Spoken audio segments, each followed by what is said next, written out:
अस्सलामुअलैकुम दोस्तों, क्रिकेट की ताजा तरीन अपडेट हासिल करने के लिए मेरे चैनल को सब्सक्राइब कर लें। आईसीसी मेंस टी20 वर्ल्ड कप 2024 के टिकट ऑनलाइन हो गए। वर्ल्ड कप 2024 के लिए अवामी टिकट का टी20 मेंस आईसीसी बेल्ट बाज़ाब्ता तौर पर खुला है और 7 फरवरी 2024 को बंद होना है।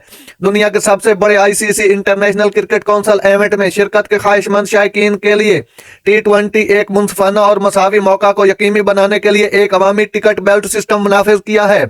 यह टिकट बेल्ट पहले आइए पहले पाइए की बुनियाद पर काम नहीं करता है। इसकी बजाय तमाम दरखास्त दहिंदगान जो 7 दिन की दरखास्त विंडो के अंदर अपनी दरखास्तें जमा कराते हैं, उन्हें टिकट हासिल करने का मसावी मौका फराहम किया जाता है। शायकीन पर मैच के लिए 6 टिकटों की दरखास्त कर सकते हैं। इन मैचों की तादाद पर कोई पाबंदी नहीं है जिनके लिए वो दरखास्त दे सकते हैं। बेल्ट की पूरी मुद्दत में यह मौका 7 फरवरी 2024 को एंटीगो के मयारी वक्त के मुताबिक रात 11:59 बजे तक दस्तयाब है। आईसीसी में इवेंट के सरबराह क्रिस टेटली ने आईसीसी मेंस टी20 वर्ल्ड कप 2024 के टिकट जारी करने पर जोश का इजहार किया, जो वेस्ट इंडीज और अमेरिका में मुनअकिद होगा और टिकट 6S से 25S के दरमियान मुनासिब कीमतों पर मुकर्रर किए गए हैं। इसलिए ज्यादातर शायकीन को बर्दाश्त करना पड़ेगा 6 से 25S जो रेट है। नाजरीन, बार वक्त खबरें सुनने के लिए मेरे चैनल को सब्सक्राइब कर लें। अल्लाह हाफिज।